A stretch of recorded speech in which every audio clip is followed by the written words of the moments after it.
All right, so today we're going to look at some extra examples using the chain rule. So we're going to start out with the cosine of 5 sine of t divided by 3.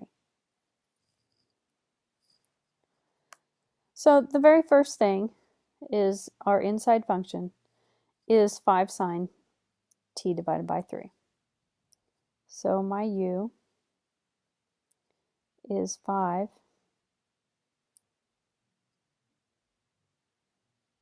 sine, and I'm just going to write it as 1/3 t.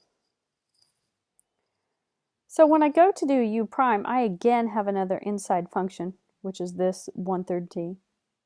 So I have u equals 1/3 t. So u prime equals 1/3. Okay, so then in order to take the derivative of this 5 sine of 1/3 t, I have now u equals, my big U here, 5 sine of u. And the derivative of that equals 5 cosine of u times u prime. So then plugging back in my u and u prime, I have 5 cosine of 1/3 t times 1/3. So we'll kind of write that a little nicer. It would be 5/3 cosine of 1/3 t. All right, so now we know our u and our u prime. So we got to keep in mind when we're talking about the whole function, that's our u, and we'll actually take the most simplified version, which is this one. That's our u prime. So now we have y equals cosine of u. So my derivative of that, y prime, is negative sine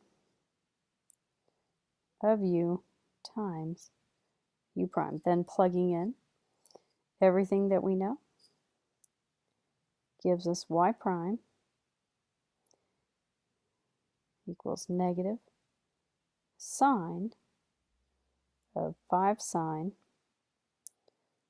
of 1/3 t times my u prime, this part here, 5/3 cosine of 1/3 t.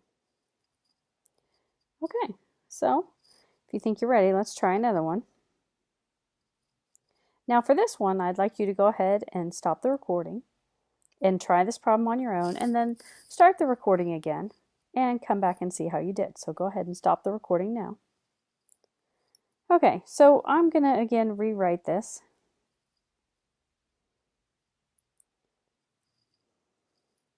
I'm going to rewrite this as 3x squared plus 4 raised to the 1/2 power. So again, we have this inside function here, then we have our outside function. So my inside function is my u, 3x squared plus 4, and u prime is 6x. So now we know we have y equals u to the 1/2 power.